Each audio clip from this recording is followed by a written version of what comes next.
Assalamualaikum warahmatullahi wabarakatuh. Salam selamat malam. Perkenalkan, nama saya Devrit Yanggombolu, NIM 2020 520067. Di sini saya akan mempresentasikan tentang resume materi ekonomi teknik dari pertemuan pertama hingga pertemuan terakhir sebagai persyaratan tugas akhir mata kuliah ekonomi teknik.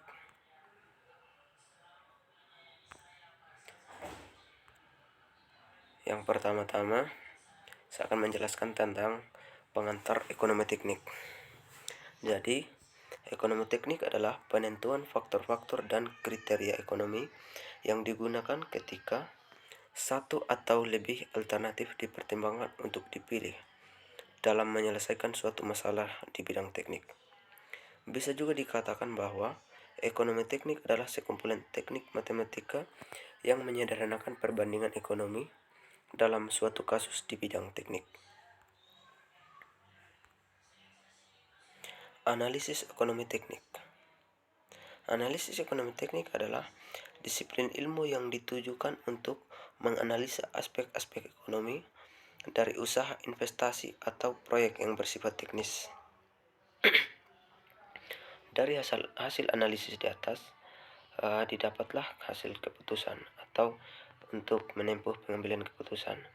Hal-hal yang perlu diperhatikan adalah pengenalan atau identifikasi masalah, pengumpulan data yang diperlukan, identifikasi alternatif yang mungkin atau layak, pemilihan kriteria untuk menentukan alternatif terbaik, penentuan hubungan antara tujuan, alternatif data dan kriteria membuat model, memprediksi hasil dari setiap alternatif, memilih alternatif terbaik untuk mencapai tujuan.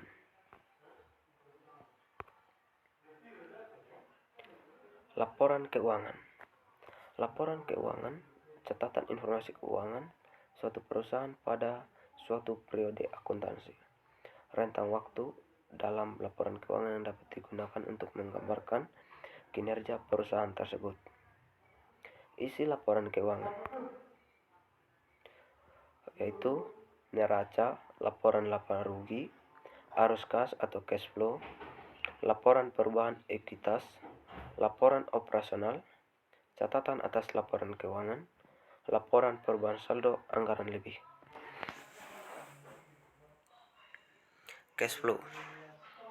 Cash flow adalah satu laporan yang berisikan pengaruh kas dari kegiatan operasi, kegiatan transaksi investasi, dan kegiatan transaksi pembiayaan atau pendanaan, serta kenaikan atau penurunan bersih dalam kas suatu perusahaan dalam satu periode. Fungsi cash flow yaitu terdapat 3, yakni fungsi likuiditas atau kemampuan perusahaan dalam memenuhi kewajiban jangka pendeknya. Fungsi anti-inflasi, suatu proses meningkatnya harga-harga secara umum dan terus-menerus berkaitan dengan mekanisme pasar. Fungsi capital growth, yaitu pertumbuhan modal. Depresiasi. Depresiasi adalah penyusutan nilai fisik atau decrease in value barang dengan berlalunya waktu dan penggunaan berdasarkan umur ekonomi aktual aset sampai umur rencana tertentu, useful life, dengan mempunyai nilai buku. Metode depresiasi terdapat 4, yakni metode garis lurus, metode keseimbangan, metode jumlah angka tahun, metode unit produksi. Yang berikutnya, future value and present value.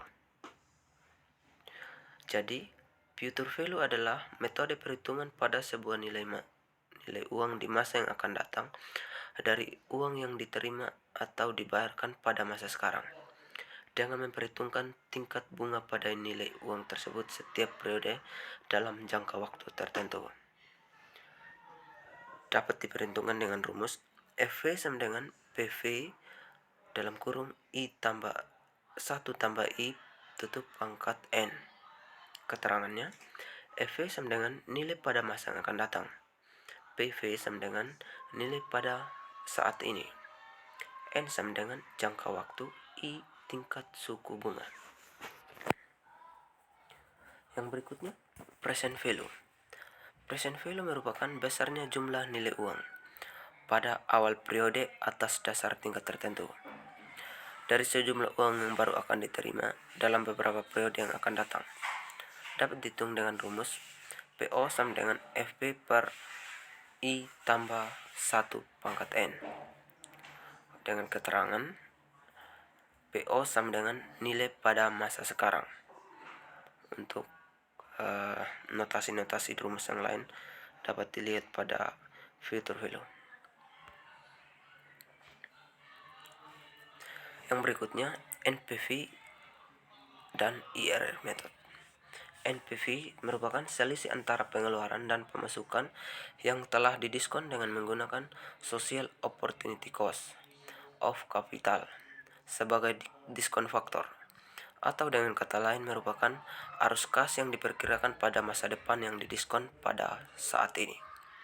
Dengan rumus NPV sama dengan RT per I tambah 1 pangkat T.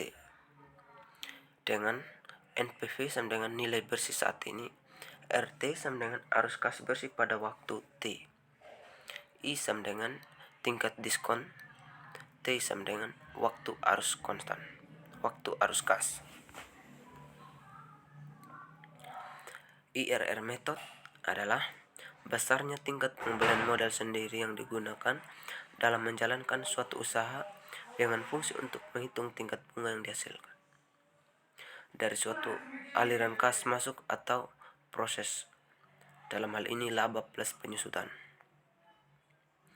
NPV sama dengan integral dari N sampai N Cn per 1 tambah R pangkat N. Dengan penjelasan, NPV sama dengan nilai bersih saat ini, N sama dengan bilangan bulat non-negatif, Cn sama dengan arus kas, R sama dengan tingkat pengembalian internal. Yang berikutnya adalah bunga. Tingkatan bunga ANSI 1972 adalah rasio dari bunga yang dibayarkan terhadap induk dalam suatu periode waktu dan biasanya dinyatakan dalam presentasi dari induk. Bisa dilihat di sini itu tingkat bunga sama dengan bunga yang dinyatakan per unit waktu per induk kali 100%.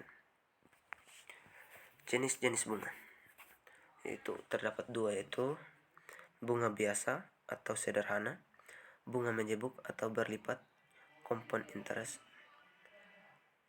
Kedua jenis bunga ini akan menghasilkan nilai nominal uang yang berbeda bila perhitungan dilakukan lebih dari satu periode. Jadi berikut materi inflasi dan deflasi. Inflasi adalah suatu gejala di mana tingkat harga umum mengalami kenaikan secara terus-menerus. Peristiwa dalam ekonomi ini disebabkan karena terganggunya keseimbangan antara arus uang dan barang.